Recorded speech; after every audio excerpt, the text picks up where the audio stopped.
rekam. Ya, ya baik, saya lanjutkan.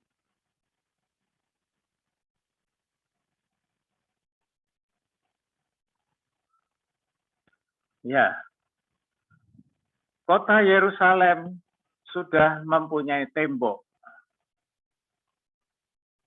sudah aman, tapi ternyata kota itu sedikit penduduknya.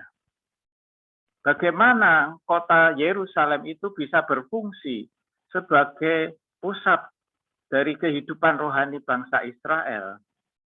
Ya, di Nehemia 7 ayat 4 dikatakan, adapun kota itu luas dan besar, tetapi penduduknya sedikit dan rumah-rumah belum dibangun.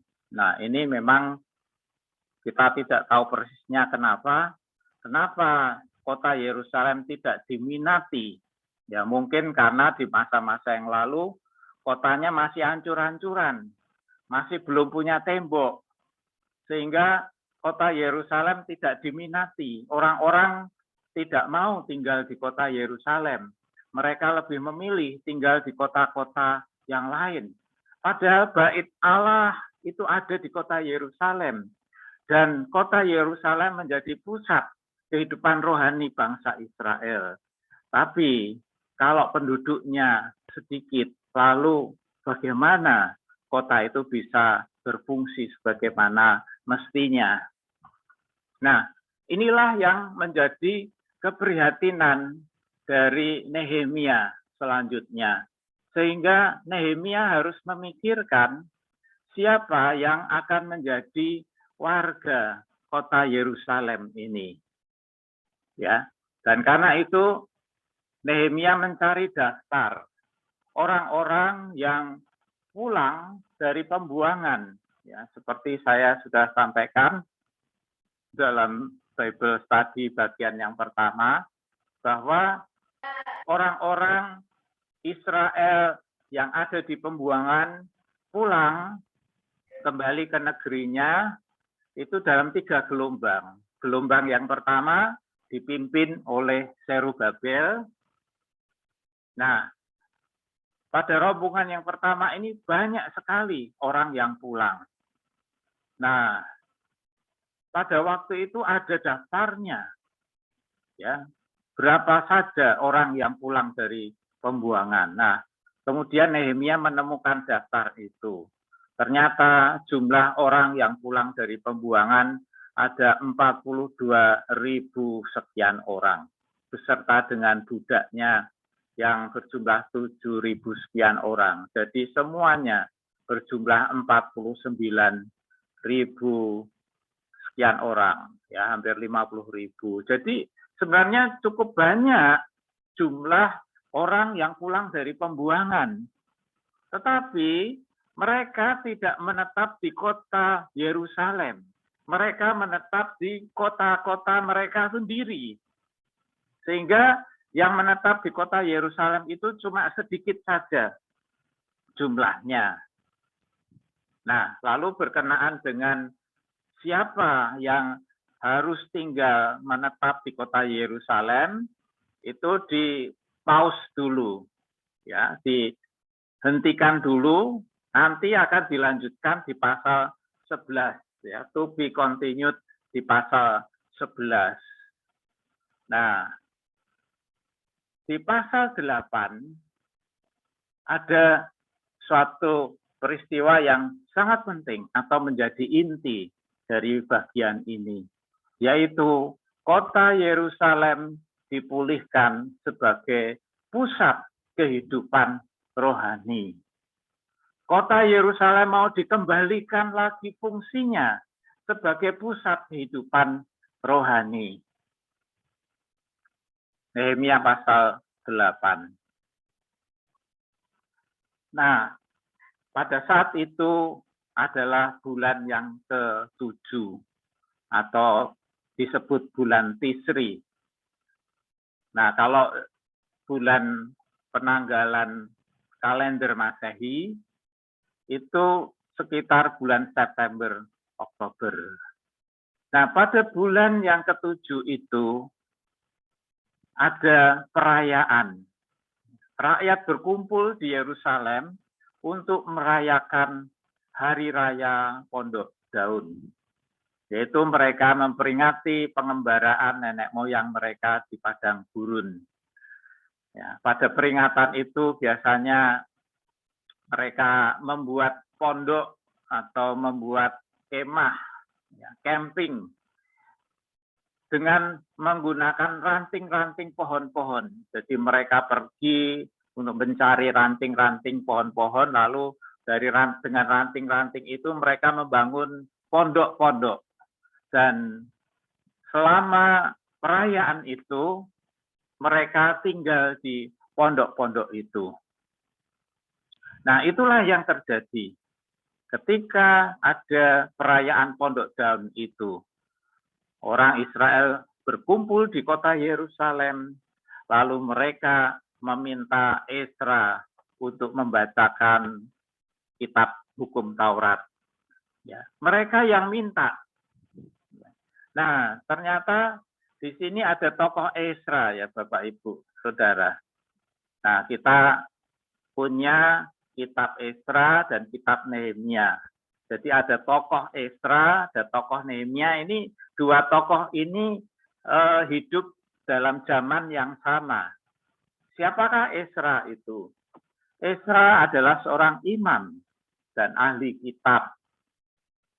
Dia juga orang yang tadinya berada di pembuangan di Babel. Nah, lalu kemudian dia bersama dengan rombongan pulang ke Yerusalem. Ya, dalam rombongan yang kedua. Kan rombongan pertama di bawah Zerubabel. Lalu rombongan yang kedua dipimpin oleh Ezra. Dia datang ke Yerusalem itu waktunya kira-kira 14 tahun sebelum Nehemia pulang ke Yerusalem. Nah, ketika Ezra datang ke Yerusalem, dia mendapati bahwa keadaan penduduk di Yerusalem itu sangat menyedihkan, tercela. Itu tertulis di Ezra pasal 9 ayat 1 sampai 4. Penduduknya pada waktu itu sudah hidup tidak seperti umat Allah.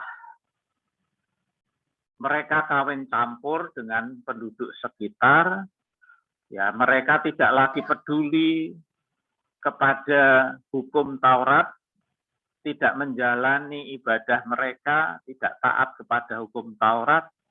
Mereka hidup seperti halnya suku-suku bangsa yang ada di sekitarnya, tidak mencerminkan hidup sebagai umat Allah. Dan Ezra sangat sedih sekali, ya, dikatakan di Ezra pasal 9 itu bahwa dia hatinya sedih, dia berduka, dia sampai berkabung. Ya. Ezra berkabung. Dan kemudian Ezra berjuang untuk bagaimana caranya untuk memulihkan kondisi penduduk Yerusalem itu supaya mereka kembali takut akan Allah, kembali mereka mentaati hukum Taurat, dan Ezra mengajarkan hukum Taurat kepada mereka. Nah, itu yang dilakukan Ezra. Nah, Ezra mengalami perjuangan yang berat. Nah, kemudian datanglah Nehemia. Lalu kemudian tembok Yerusalem dibangun.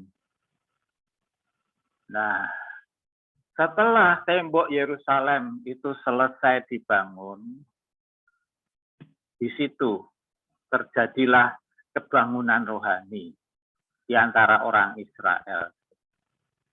Ezra selalu melakukan pembacaan kitab Taurat yang selama ini dia kerjakan. Tapi yang selama ini memang belum kelihatan hasilnya.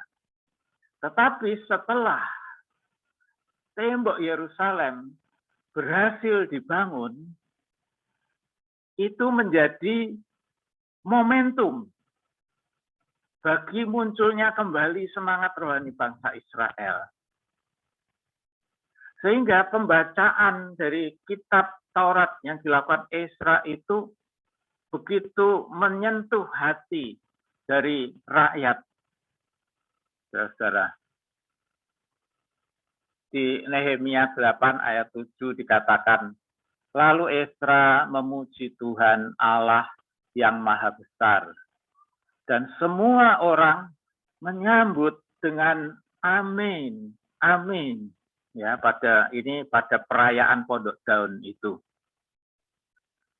Sambil mengangkat tangan, ya, mereka berkata amin, amin. Kemudian mereka berlutut dan sujud menyembah kepada Tuhan dengan muka sampai ke tanah. Nah, ini sesuatu yang berbeda terjadi dibanding sebelumnya, sebelum tembok Yerusalem dibangun. Ya. Mereka mulai antusias menyambut kebenaran firman Tuhan yang dibacakan oleh Ezra. Lalu di Nehemia pasal 8 ayat 10 dikatakan, lalu Nehemia, yakni kepala daerah itu, dan Imam Ezra, ahli kitab itu, dan orang-orang Lewi yang mengajar orang-orang itu berkata kepada mereka semuanya, hari ini adalah kudus bagi Tuhan Allahmu. Jangan kamu berduka cita dan menangis, karena semua orang itu menangis ketika mendengar kalimat-kalimat Taurat itu. Jadi ketika kitab hukum Taurat itu dibacakan, mereka menangis. Nah, ini adalah sebuah ekspresi bahwa mereka sadar akan kesalahan yang mereka lakukan di hadapan Tuhan. Nah, sampai Nehemia dan Ezra itu berkata, sudah kalian jangan menangis. Ini hari yang kudus bagi Tuhan. Ya, enggak layak kamu menangis terus. Ayo bersukacitalah, sebab sukacita adalah kekuatanmu. Lalu mereka disuruh untuk mereka makan makanan yang manis-manis, ya. Nah, itu yang kemudian mereka lakukan, ya. Jadi pembacaan hukum Taurat itu memang membuat mereka menyesal, sedih akan dosa yang mereka lakukan, tapi Nehemia dan Ezra mengatakan, sambutlah hari ini, hari yang kudus ini dengan bersukacita.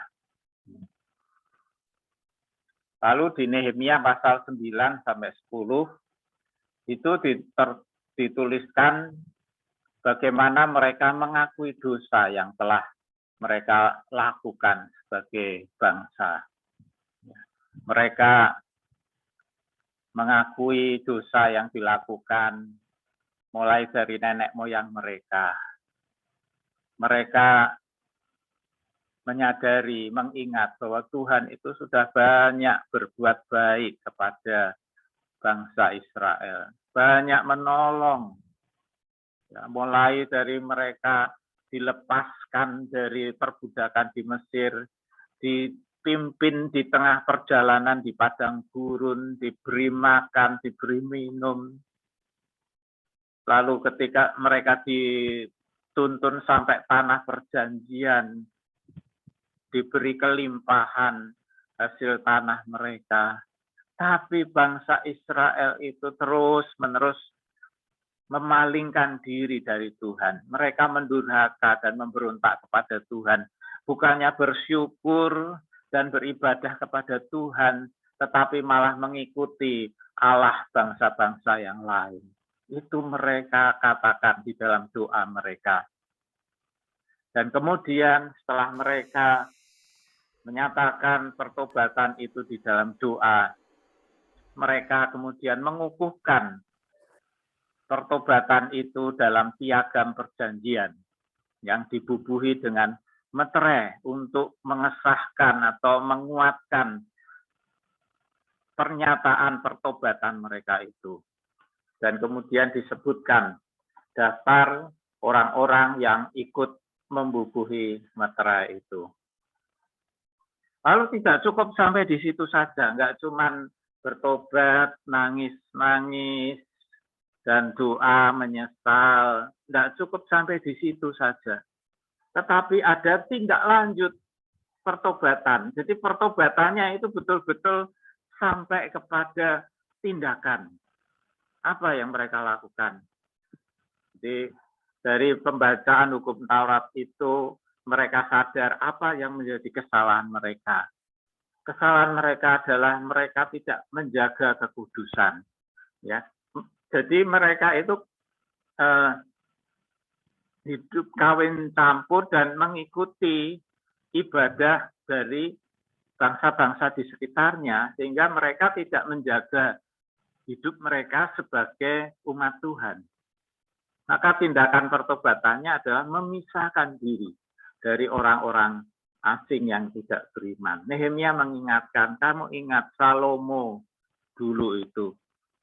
Dia seorang raja yang hebat, diberkati Tuhan dengan hikmat yang luar biasa. Tetapi dia jatuh dalam penyembahan berhala. Karena apa? Karena dia kawin campur dengan orang-orang yang tidak seiman. Itu yang pertama. Lalu yang kedua tindakannya adalah mereka memelihara kekudusan hari Sabat. Mereka tidak mau berjual beli pada hari Sabat. Mereka menjaga kekudusan hari Sabat.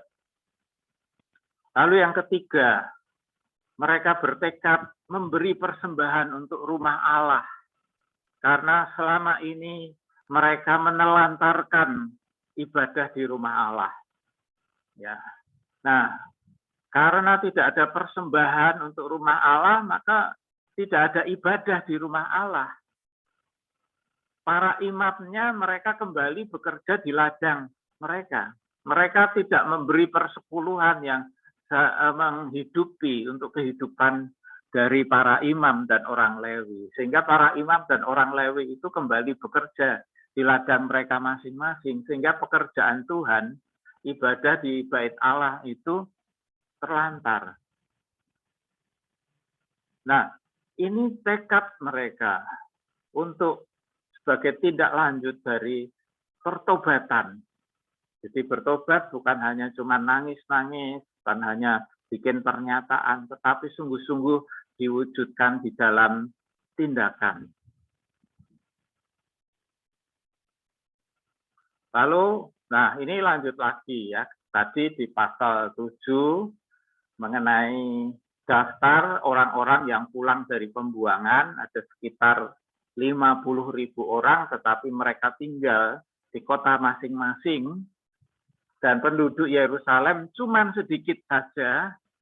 Nah sekarang, di pasal 11, Nehemia mengajak kepada penduduk di Yehuda pada waktu itu, ayo kita tetapkan siapa yang harus tinggal di Yerusalem. Jangan sampai kota Yerusalem ini menjadi kota yang sepi, nggak ada penduduknya.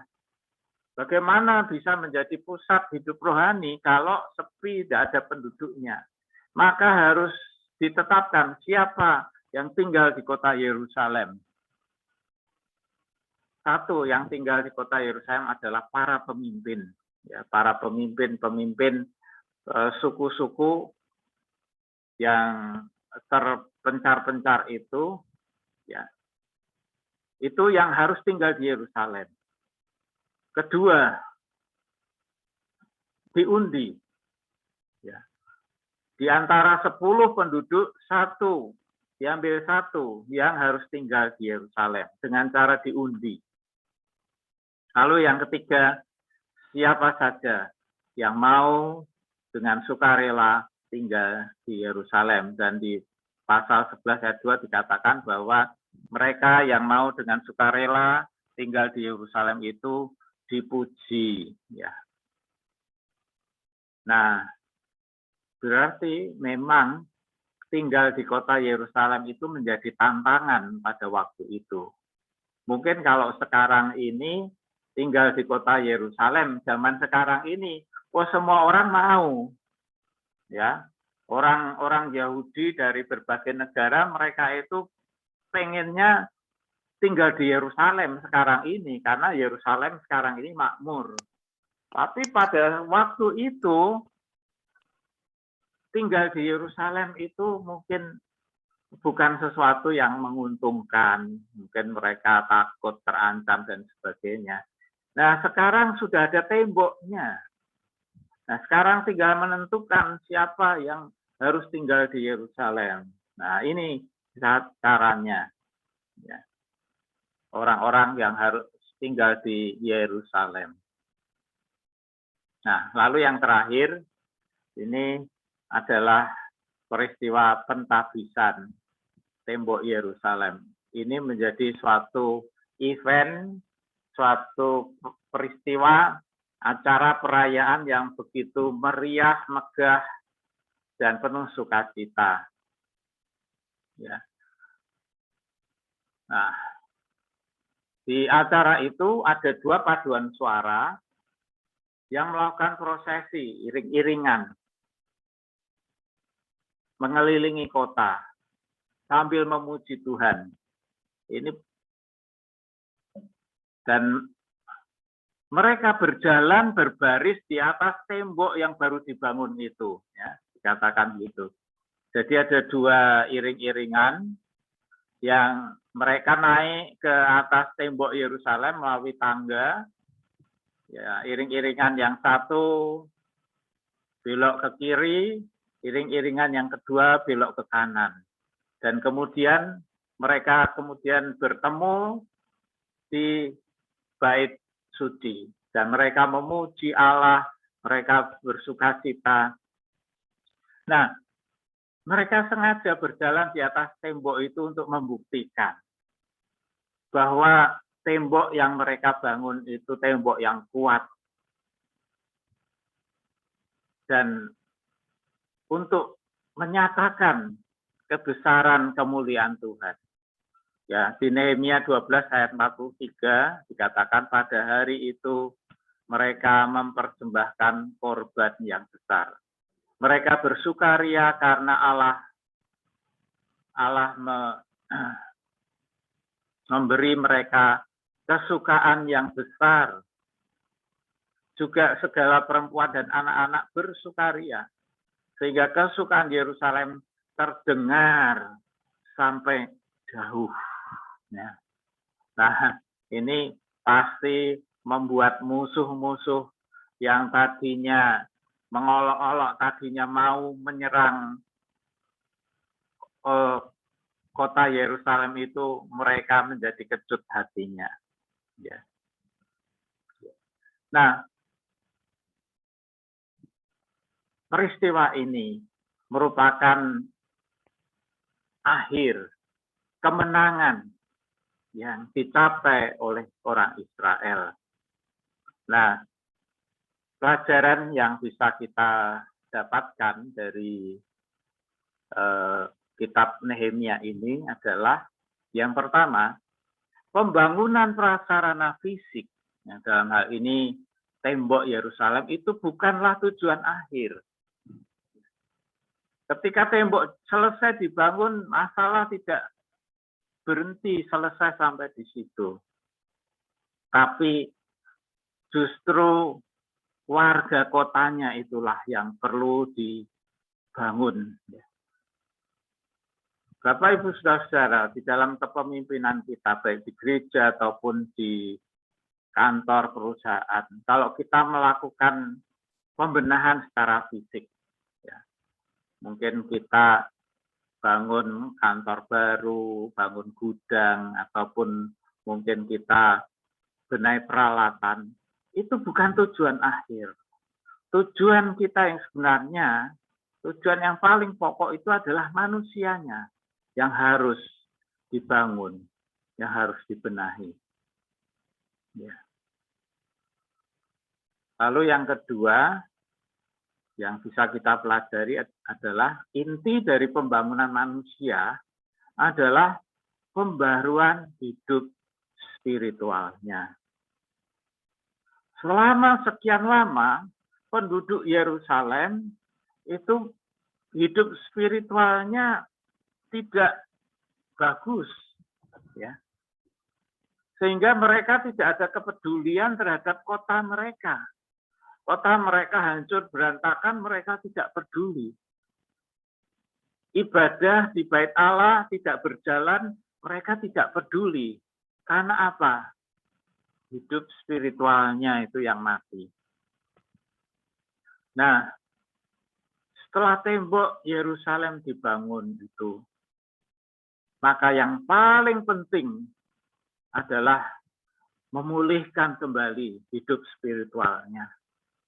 Mereka harus kembali dibawa datang kepada Tuhan. Mereka harus kembali mendengar apa yang menjadi kebenaran firman Tuhan. Pembaruan hidup spiritualnya menjadi inti. Ya. Nah, saya yakin juga baik di gereja ataupun di lingkungan apapun di komunitas, kalau di situ hidup spiritualnya tidak bagus, ya, maka di situ akan komunitas itu, gereja itu pun juga akan nggak karuan. Orang-orangnya akan apatis, nggak peduli terhadap keadaan, terhadap lingkungan. Mereka akan saling iri dan mereka akan saling menjegal, menjatuhkan satu dengan yang lain jika hidup spiritualnya tidak bagus. Maka inti dari pembangunan manusia itu adalah pembaruan hidup spiritualnya.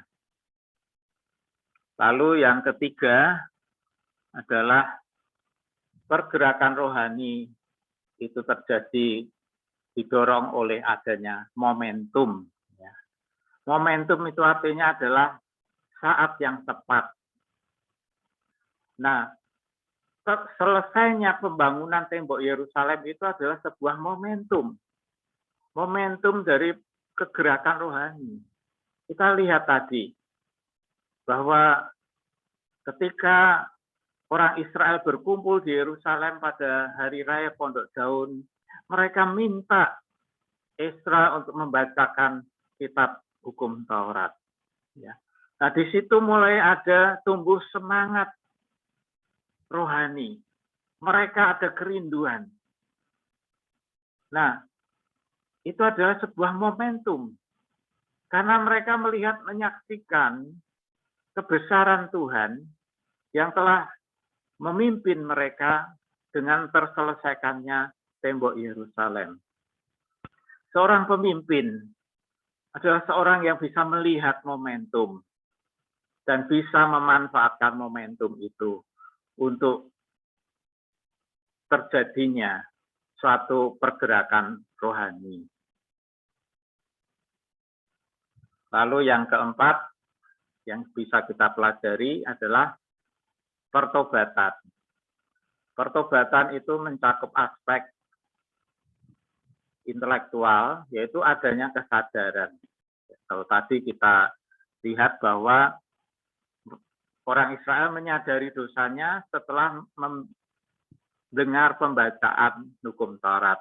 Mereka jadi sadar, oh yang benar kayak gitu ya. Oh hidupku kok seperti ini. Ya. Mereka sadar, oh ternyata hidupku selama ini nggak benar. Nah, selain intelektual juga ada emosional, ada rasa menyesal. Mereka menangis. Dan juga ada perilaku, ada tindakan konkret yang mereka lakukan. Enggak cukup sampai menangis, tapi mereka mulai melakukan tindakan yang konkret. Dan yang terakhir yang bisa kita pelajari adalah keberhasilan patut dirayakan dengan penuh sukacita. Ya. Setiap keberhasilan kita perlu celebrate. Ya, seperti tadi, acara pentabisan tembok Yerusalem ya dirayakan dengan penuh sukacita. Ya, mereka melakukan selebrasi, ya merayakan dengan penuh sukacita keberhasilan yang telah mereka lakukan. Nah, inilah Bapak Ibu Saudara pelajaran-pelajaran yang bisa kita dapatkan dari kitab Nehemia, ya. Nah, selanjutnya saya mohon Pak Sujoko, Diaken Sujoko untuk bisa sharing tentang kepemimpinan dari pengalaman. Ya, silakan Pak Sujoko.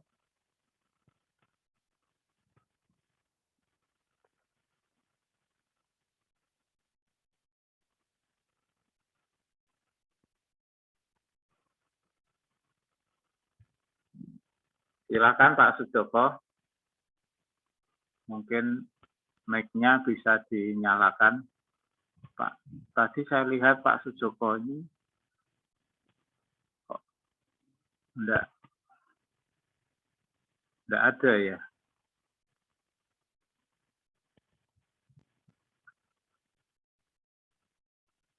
Ya, kalau enggak ada mungkin lagi gangguan koneksi internetnya.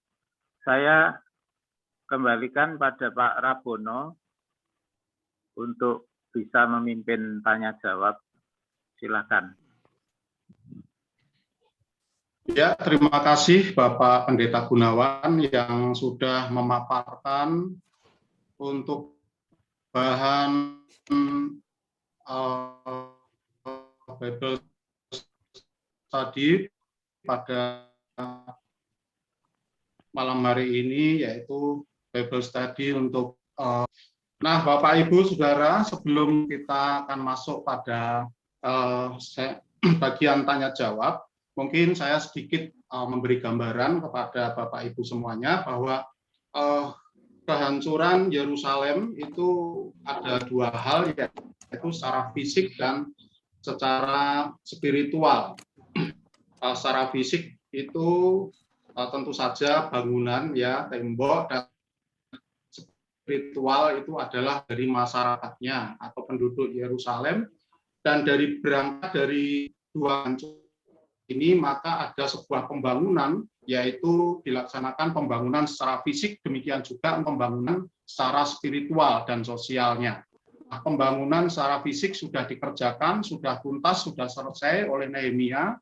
Namun itu bukan berarti bahwa pembangunan itu selesai. Sesuatu yang lebih penting, yang kedua, yaitu pembangunan spiritual dan sosial untuk masyarakat Yerusalem yang saat itu memang dalam keadaan sosialnya, spiritualnya tercelah. Ya, dengan demikian Ezra membantu untuk memulihkan, untuk membangun keadaan masyarakat Yerusalem. Dengan cara apa? Yaitu dengan cara mengajak untuk belajar hukum Taurat, mengajak untuk bertobat, dan pertobatan itu adalah pertobatan yang harus diwujudkan dengan tindakan nyata, yaitu pertobatan penyesalan akan dosa-dosanya dan meninggalkan kekafiran yang memisahkan diri dari orang kafir, kemudian menguduskan hari Sabat, kemudian bertekad kembali untuk memberi persembahan untuk rumah Tuhan. Nah, itu merupakan suatu tindakan konkret, ya. Jadi pembangunan secara spiritual itu dilakukan dengan tindakan konkret, pertobatan dan perbuatan nyata. Nah, kira-kira seperti itu untuk pembangunan dua hal yang sangat penting ini, secara fisik dan secara spiritual. Nah, sekarang Bapak Ibu Saudara silahkan, Bapak Ibu Saudara bisa bertanya. Saya membuka termin yang pertama ini, Saudara, mungkin ada 2 atau 3 dari Bapak Ibu yang ingin bertanya. Saya persilahkan Bapak Ibu. Saya boleh tanya? Pak Agus, ya? Ya. Ya. Silakan Pak Agus. Baik, saya mau tanya khususnya kepada Pak Gun dan juga Pak Rahmat selaku pemimpin. Tadi dalam pembelajaran terakhir di bagian yang dapat kita pelajari di poin yang ketiga, bahwa pergerakan rohani itu didorong oleh adanya momentum. Nah, kira-kira dengan kondisi pasca pandemi atau selama masa pandemi ini, kira-kira Bapak-Bapak bisa menangkap momentum apa yang nantinya bisa kita pakai sebagai sebagai spirit untuk kembali membangun supaya jemaat punya semangat lagi untuk beribadah, semangat lagi bertumbuh secara rohani setelah selama 1 tahun ini kita mengalami situasi yang tidak menentu dalam hal kehidupan rohani. Kira-kira momentum apa yang kita bisa melihat dari pembelajaran Nehemia itu untuk gereja kita, kira-kira apa Pak? Itu yang perlu saya ingin supaya Pak Gun dan Pak Rahmat nanti bisa memberikan masukan sebagai pemimpin yang bisa dilihat apa. Terima kasih Pak. Ya, terima kasih Pak Agus. Saya beri kesempatan untuk sekali lagi mungkin ada yang bertanya, silahkan. Jadi 2 orang dulu ya, nanti saya serahkan kepada Pak Gunawan atau Pak Rahmat yang akan menjawab. Silahkan Bapak Ibu.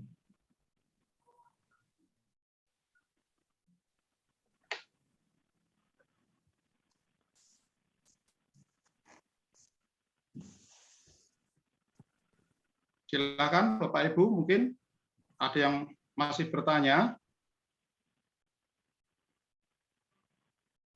Jangan ragu-ragu, ya, enggak usah takut nanti pertanyaannya dianggap keliru atau bagaimana, jangan ada perasaan seperti itu ya Bapak Ibu, silakan bertanya.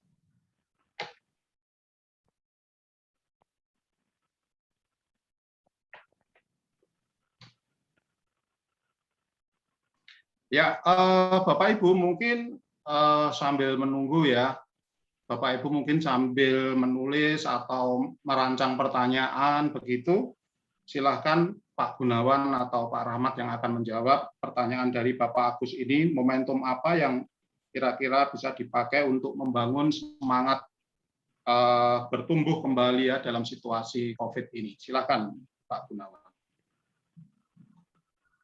Saya dulu ya. Nanti Pak Rahmat juga nanti bisa menjawab juga. Nah, momentum itu bukan kita yang menciptakan, tapi momentum itu adalah Tuhan yang menciptakan terjadi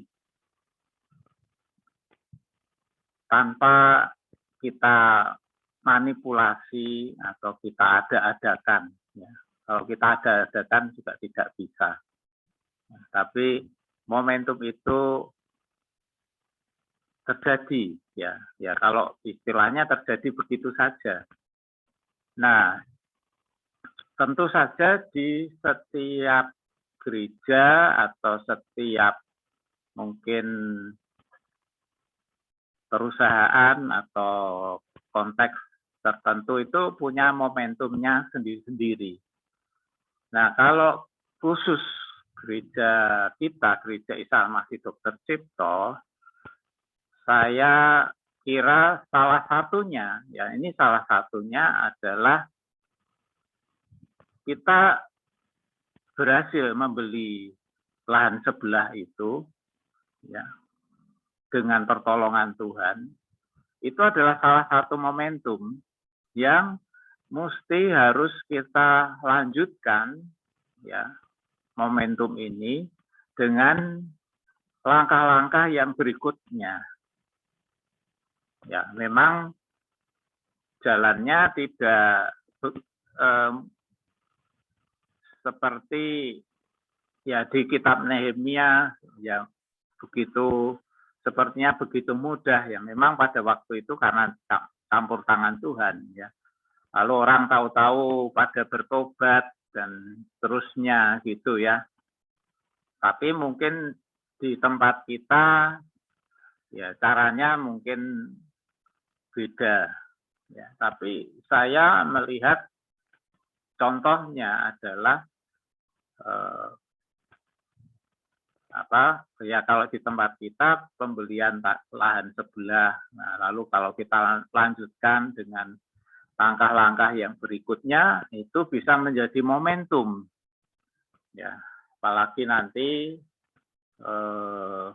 ya 2 tahun lagi gereja kita akan mencapai usia yang ke-50, kita akan merayakan jubileum.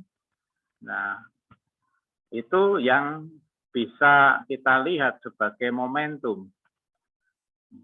Nah, itu jawaban saya seperti itu.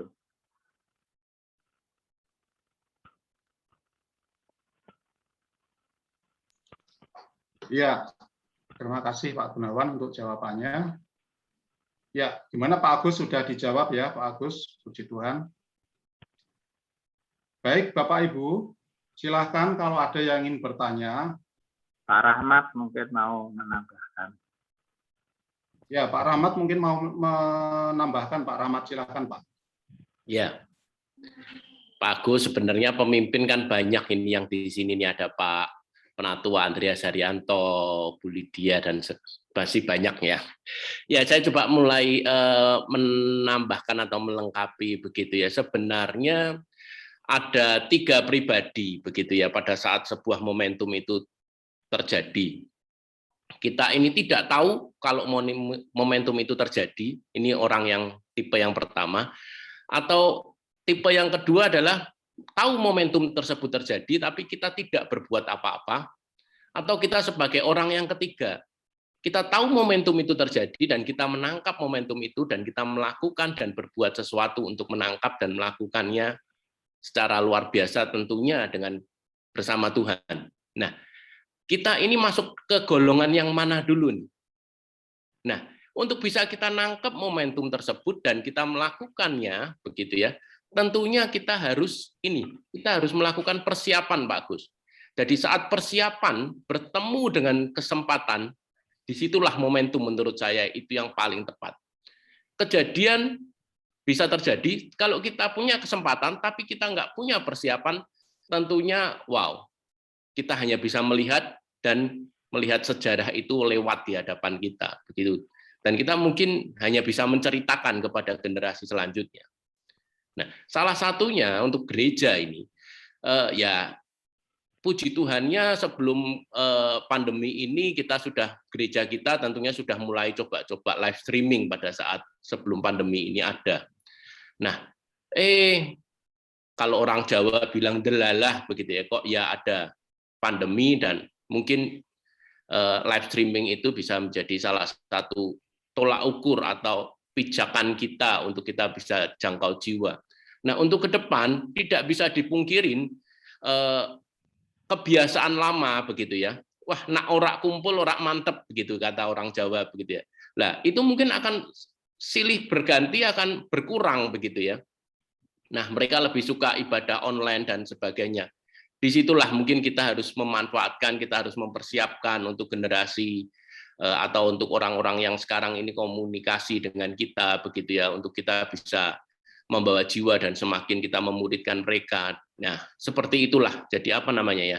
Kita lebih banyak belajar, kita lebih banyak mempersiapkan diri supaya pada saat ada kesempatan kita bisa nangkep mereka dan kita bawa jiwa-jiwa ke hadapan Tuhan.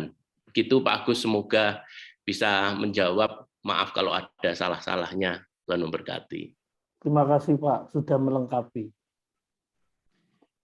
Ya, terima kasih Pak Rahmat. Ya, intinya adalah menangkap sebuah momentum ya dan melakukan suatu tindakan.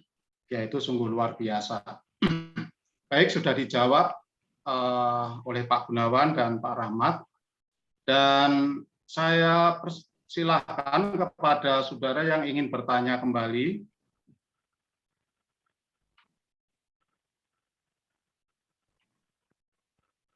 Silakan, Bapak Ibu, kita tunggu ya.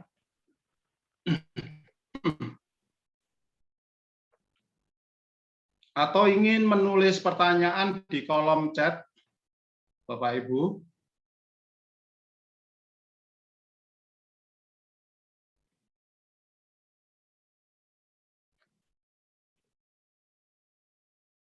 Ya, ini rupanya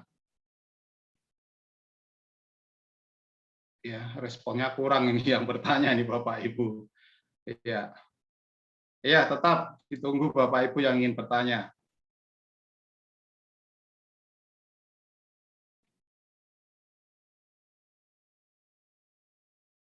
Oh, Tanya Pak Rabono. oh ya, Pak Sukijat ya. Iya Pak Rabono. Oh ya, silakan Pak Sukijat. Ya kalau kita baca di Perjanjian Lama, Perjanjian Baru, apalagi pemimpin gitu ya, itu saya melihat enak sekali kalau bisa dengar tuntunan Tuhan begitu nyata gitu ya, real. Nah kalau di zaman sekarang, gimana sih cara melatih untuk itu sih? Apakah bisa kejadian-kejadian yang di Perjanjian Lama, Perjanjian Baru, ya tuntunan Tuhan jelas seperti itu, caranya gimana sih Pak? Terima kasih Pak. Jadi pertanyaannya gimana Pak Sukijat? Tuntunan Tuhan untuk Iya, sekarang ya? tuntunan Tuhan, tuntunan Tuhan. Jadi kalau kita bisa belajar gimana sih cara kita bergaul sama Tuhan untuk kita bisa mendengarkan tuntunan Tuhan, suara Tuhan yang begitu istilahnya nyata gitu Pak. Itu kan jadi lebih untuk menghadapi kehidupan jadi lebih napaknya lebih jelas, lebih enak gitu kan Pak. Kalau kita lihat di Perjanjian Lama, Perjanjian Baru kan cerita-ceritanya seperti itu. Nah itu bisa nggak sih kondisi sekarang, zaman sekarang, kita gimana sih ngelakuin untuk melatih itu? Itu Pak. Makasih. Ya. Jadi kalau di dalam Perjanjian Lama itu kayaknya sangat jelas sekali gitu ya tuntunan Tuhan. Iya, nah, mungkin betul. sekarang ini susah zaman sekarang. Nah, kira-kira gimana ini Pak Gunawan bisa menjawab untuk pertanyaan dari Bapak Sukijat ini? Ya, silakan Pak Gun bisa menjawab. Ya, sebenarnya kita yang hidup di zaman sekarang itu lebih beruntung dari orang yang hidup di zaman dulu, zaman Perjanjian Lama. Ya, lebih beruntung, itu firman Tuhan juga berkata seperti itu. Sebab apa? Sebab kita di zaman sekarang ini satu ya mempunyai Alkitab. Ya. Kalau pada zaman dahulu itu belum ada Alkitab yang tertulis secara lengkap. Nah, karena itulah maka Tuhan harus berbicara secara langsung, secara jelas kepada orang-orang tertentu, orang pilihannya, dan mengutus nabi-nabi. Ya. Nah, karena belum ada Alkitab secara tertulis, memang ada tulisan-tulisan tapi dalam bentuk terpisah-pisah dan itu yang mengakses itu sangat terbatas. Ya, hanya golongan imam, ya, golongan tertentu saja. Tapi ya umat secara umum mereka tidak bisa mengakses itu. Jadi mereka hidup mereka ya hanya bergantung pada apa yang dikatakan oleh pemimpin mereka. Nah, sedangkan kita, setiap kita itu bisa memiliki akses terhadap firman Tuhan. Ya, kita bisa membaca setiap hari apa yang dikatakan Tuhan setiap hari. Kita bisa mengikuti mungkin tuntunan bacaan dari Lembaga Alkitab Indonesia atau melalui Alkitab elektronik Sabda, itu juga ada tuntunan bacaan, ada renungan-renungan.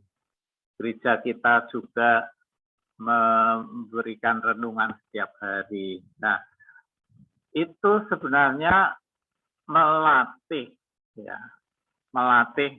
kepekaan rohani kita, sehingga rohani kita itu bisa menangkap tuntunan Tuhan. Ini roh Tuhan itu maunya seperti apa, menghadapi situasi ini seperti apa. Jadi kita tidak perlu menunggu Tuhan itu bicara apa, tidak perlu kita minta petunjuk dari nabi, ya. Pada zaman dulu kan orang kalau minta petunjuk pada zaman Samuel, ya. Kalau orang minta petunjuk harus datang pada pelihat namanya, pelihat, ya, bawa persembahan, datang pada pelihat, minta ditanyakan, ini saya punya masalah begini, jawaban Tuhan itu seperti apa, ya. Nah, tidak perlu seperti itu. Tapi Tuhan itu, roh Tuhan ada dalam hati kita yang memberikan arahan melalui kepekaan hati kita menghadapi situasi ini, bagaimana kita harus bertindak, bagaimana kita harus bersikap, itu dilatih, ya, setiap hari. Nah, itu untungnya kita yang hidup di zaman sekarang ini adalah Roh Kudus itu tinggal dan bekerja dalam diri setiap orang percaya. Ya. Tidak seperti zaman PL, zaman Perjanjian Lama hanya orang-orang tertentu saja. Roh Kudus hinggap, ya, seperti Simson, Roh Kudus, Roh Allah hinggap pada Simson sehingga dia melakukan ini. Ya. Atau Roh Allah hinggap pada nabi ini sehingga dia bisa melakukan nubuat. Nah, artinya karya Roh itu sesaat saja dan pada orang-orang tertentu. Itu pada zaman Perjanjian Lama. Tapi kita di zaman sekarang ini, Roh Kudus itu setiap saat ada berdiam di dalam diri kita dan kita bisa berkomunikasi. Kita bisa berkomunikasi sehingga kita bisa berdoa setiap saat, berkomunikasi dengan Tuhan. Itu kita itu sambil naik sepeda, ya kan, yang suka goes naik sepeda itu ngapain kita? Apakah sambil ngelamun sana sini, sambil lihat kanan kiri, atau kita naik sepeda itu, atau sambil kita jogging, kita itu bisa komunikasi sama Tuhan. Ya, sambil jogging kita bisa sambil berdoa, sambil nyepeda kita bisa sambil berdoa. Nah, itu luar biasanya. Kita hidup di zaman sekarang ini. Zaman PL enggak ada seperti itu. Ya.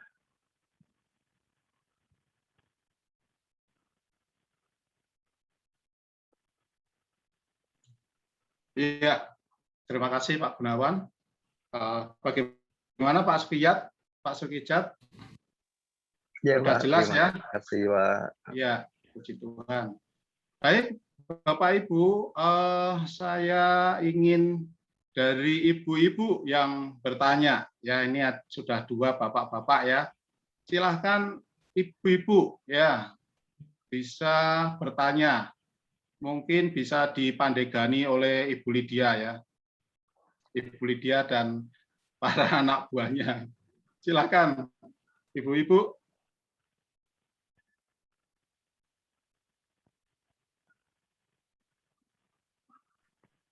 Ya, halo. Ya. Iya, ini dia. Silakan, Ibu.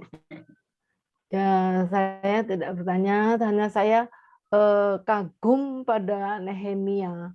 Itu seorang pemimpin yang tegas dan tidak gampang terbujuk oleh situasi atau oleh apapun juga. Dia dan hidup dekat dengan Tuhan, dia sangat peka dengan suara Tuhan. Dan tidak mudah menjadi pemimpin seperti itu. Ya, saya sungguh kagum pada Nehemia. Tidak mudah pada waktu dia meminta orang-orang yang sudah berumah tangga dengan orang bangsa asing harus berpisah, harus kelihatannya kejam, tapi itu kekudusan dari Tuhan. Nah, itu tidak mudah seorang pemimpin seperti itu. Melakukan hal-hal yang kembali kepada hidup dekat dengan Tuhan, yang ya saya alami pada waktu saya menjadi kepala sekolah, ya tidak mudah untuk mengajak doa pagi misalnya sebelum bekerja, ya alasannya macam-macam. Saya di rumah tuh ya sudah berdoa. Yang datang itu kalau misalnya seperempat jam sebelumnya kita kumpul dulu berdoa bersama. Itu enggak banyak, awal-awal enggak banyak yang ikut, tapi akhirnya mereka merasakan ya manfaatnya bersama-sama mendukung dalam doa. Kemudian juga 1 minggu 1 kali hari yang pendek itu pulang kita mengadakan ibadah singkat terus berdoa bersama. Itu merubah seperti itu tuh kebiasaan itu tidak mudah ya. Kan bagi saya namanya sekolah Kristen. Tapi doa asal-asalan. Ibadah bersama juga kayaknya berat.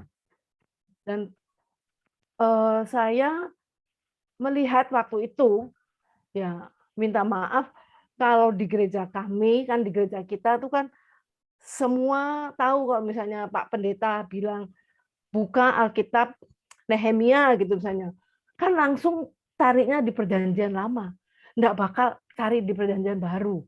Kalau sekarang gitu kan gampang karena ada panduan di sini, HP itu kan ya bisa cari. Kalau dulu kan belum ada, pakainya Alkitab. Itu saya rasanya ngenes gitu loh. Oh, masa kita Perjanjian Lama jelas-jelas carinya di Perjanjian Baru. Waktu itu yang pas khotbah kita kan manggil 1 bulan sekali hamba Tuhan dari kita kan ada beberapa gereja pendiri dan pendukung. Jadi yang kami panggil itu kan bergantian. Sampai malu saya. Pak Pendetanya nunggu, saya tunggu sampai saya melirik ke sebelah sana. Lu piye toh ya? Harusnya itu bukanya di Perjanjian Lama, carinya di belakang Perjanjian Baru. Nah, itu kemudian saya mulai belajar ya teman-teman guru-guru ini kita sedikit demi sedikit. Jadi yang namanya Alkitab itu jangan dibawa kalau minggu saja.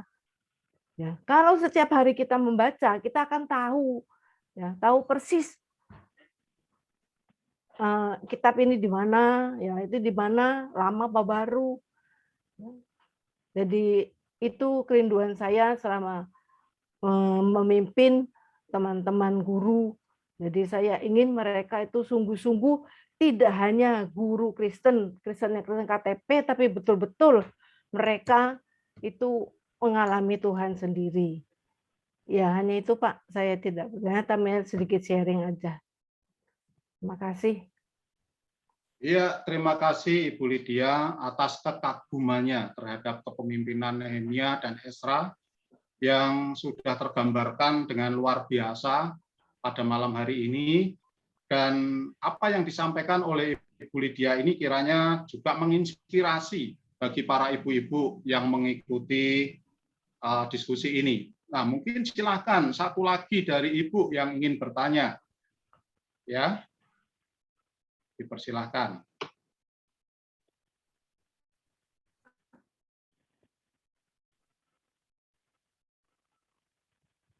Bapak-bapak enggak boleh nih, Pak. Boleh, silahkan kalau ada.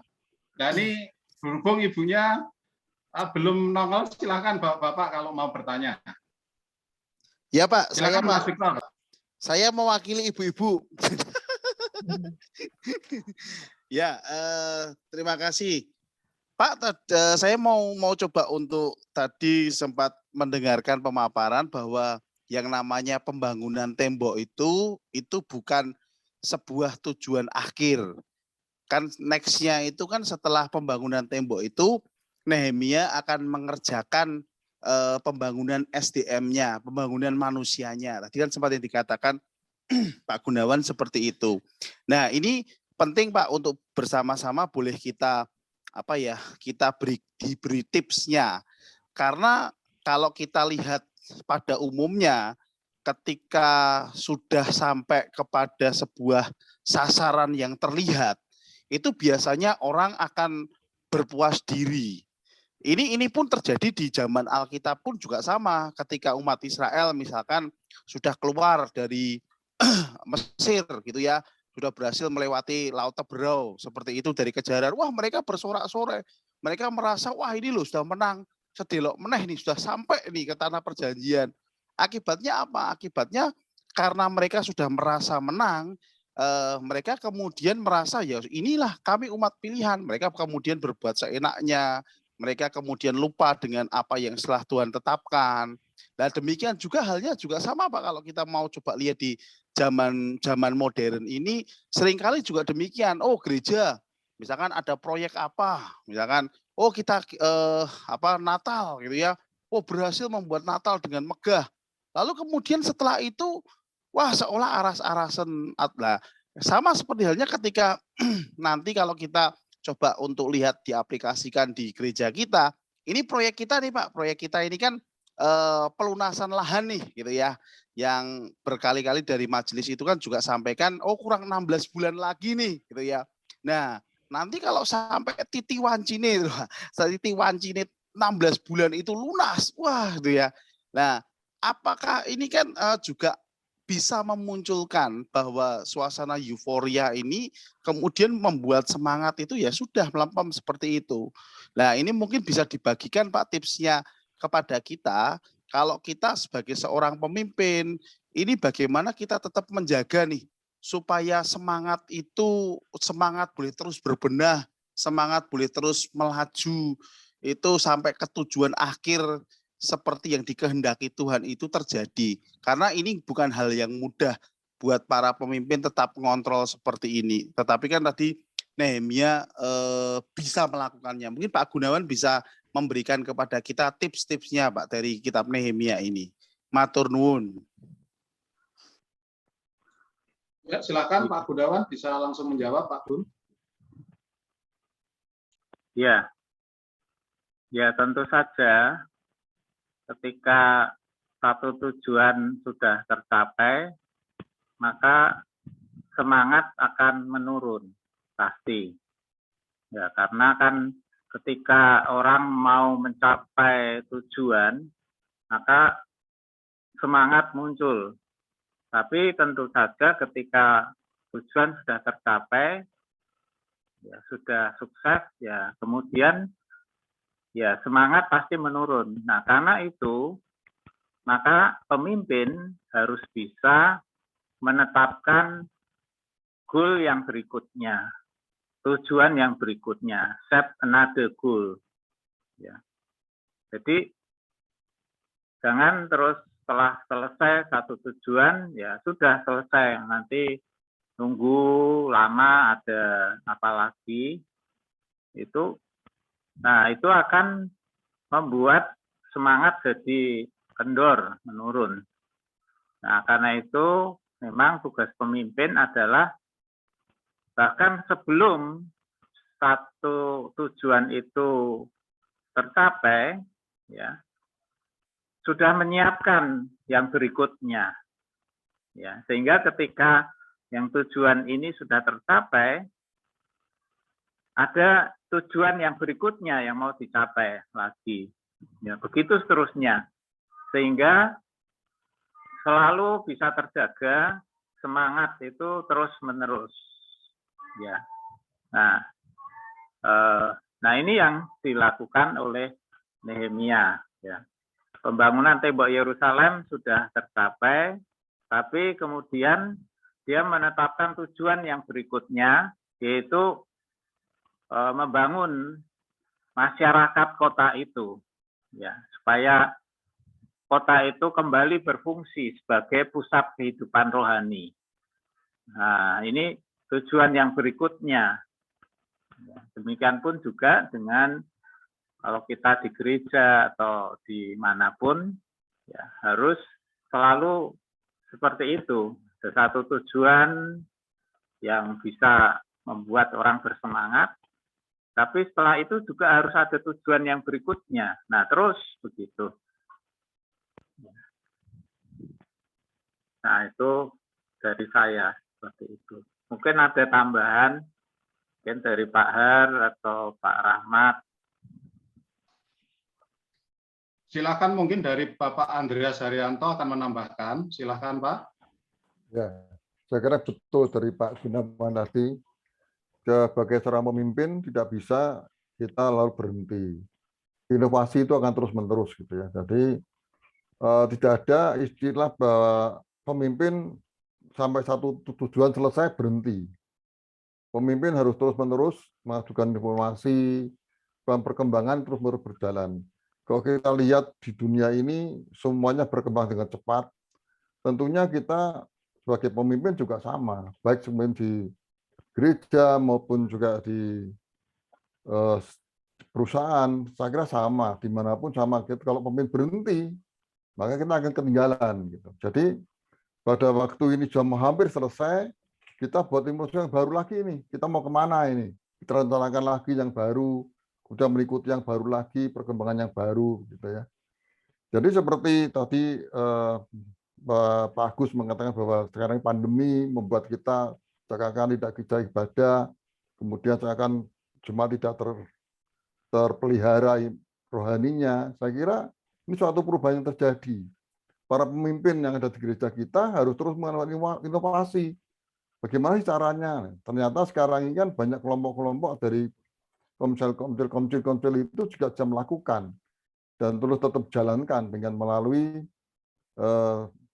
WA call, melalui Zoom dan sebagainya. Tentu hal-hal ini tentu akan yang dulu tidak terpikirkan akan terus jadi terus seperti itu. Jadi saya kira selama kita masih hidup tidak mungkin kita berhenti. Kita terus menerus berinovasi dan terus meningkatkan apa yang harus kita lakukan ke depan. Dan itu harus ada. Jadi tidak ada rasa dari pemimpin itu puas, oh cukup sekian selesai itu. Saya kira tidak mungkin. Pemimpin harus terus-menerus jalan ke sana. Begitu Pak Rabono, Mas Victor. Siap. Boleh menanggapi sedikit Pak Rabono? Enggak boleh Pak. Silakan Pak, silakan. 1 menit ya Pak. Ya. Waktunya mau habis. Ini saya tidak tahu karena yang bertanya Pak Agus dan Pak Victor. Notabene kan pendeta-pendeta. Oke, Pak, silakan Pak. Ya, apakah momentum dan kelanjutan momentum itu ditanyakan?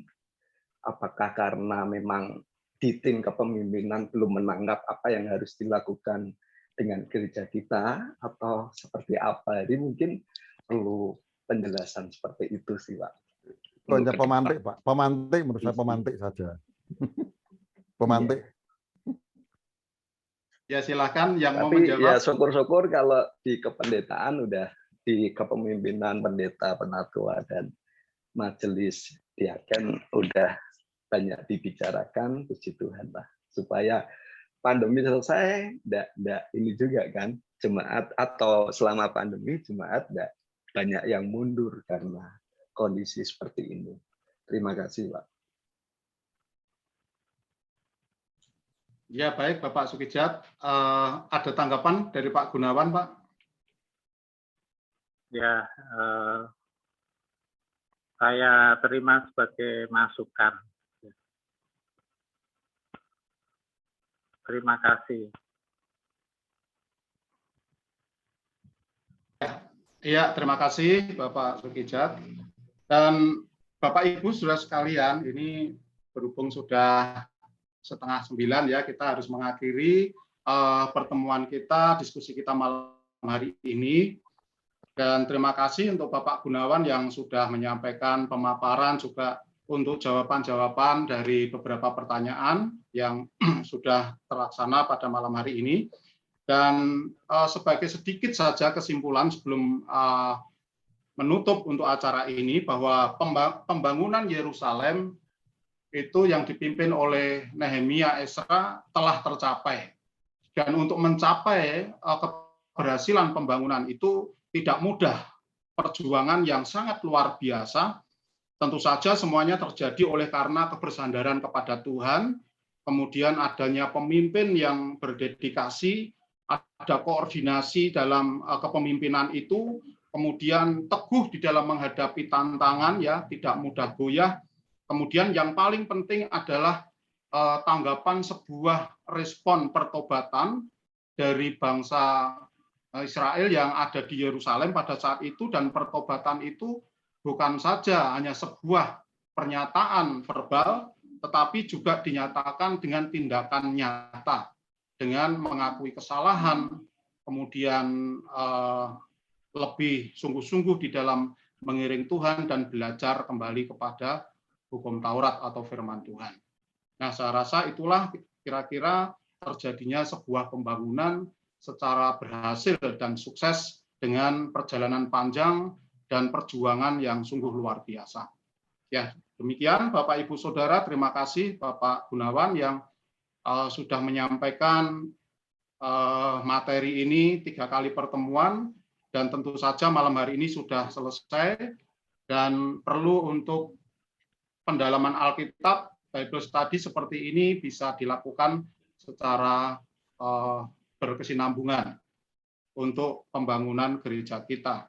Terima kasih, Tuhan Yesus memberkati. Mari kita akan mengakhiri pertemuan ini. Nanti mohon untuk Ibu Lydia bisa memimpin di dalam doa untuk mengakhiri perjumpaan kita malam hari ini. Mari kita berdoa. Tuhan, Allah Bapa kami dalam surga, puji dan syukur kami naikkan padamu ya Bapa. Engkau telah menyertai, memberkati kami semua, khususnya untuk hamba-Mu Bapak Pendeta Gunawan yang telah memberikan kepada kami mengenai kepemimpinan yang patut kami tiru, kami teladani dari Nehemia. Tuhan berikan kepada kami semua yang telah mengikuti pertemuan ini selama 3 kali, dan berikan kami kepada para pemimpin di gereja untuk meneladani kepemimpinan Nehemia. Tidak mudah, tetapi dengan pertolongan dari Tuhan, hikmat dari Tuhan, maka kami dapat mengaplikasikannya dalam situasi saat ini, khususnya di masa pandemi ini. Kami yakin dan percaya pertolongan-Mu kepada kami para pemimpin, khususnya untuk seluruh hamba-hamba Tuhan, penatua dan diaken yang ada di gereja kami. Berikan mereka roh dari Tuhan sendiri, kepekaan yang dari Tuhan sendiri, sehingga dapat memimpin kami semua dan membawa jemaat Tuhan untuk hidup tetap dekat dengan Tuhan, dan tidak satu pun dari jemaat Tuhan pada saat nanti pandemi berlalu, ibadah tatap muka diadakan secara rutin, mereka tidak lagi mau melangkahkan kaki ke gereja karena selama masa pandemi sudah merasakan kenyamanan, mereka bisa beribadah di rumah, dan kami mohon hanya Engkau sendiri yang sanggup memberikan pimpinan kepada para pemimpin kami, khususnya hamba-hamba Tuhan yang ada di gereja kami. Terpuji nama-Mu Tuhan, berkati Bapak Pendeta Gunawan, Gembala Jemaat kami, yang telah memberikan wawasan yang baik ini kepada kami semua. Terpuji nama-Mu, di dalam nama Yesus kami berdoa. Amin. Amin. Terima kasih Pak Gunawan, Pak Rabun. Terima kasih Pak Pak Gunawan. Terima kasih, Terima kasih Terima Pak kasih Bapak Rabono. Ibu semua. Terima kasih Pak Fama. Sampai jumpa kembali. Terima kasih.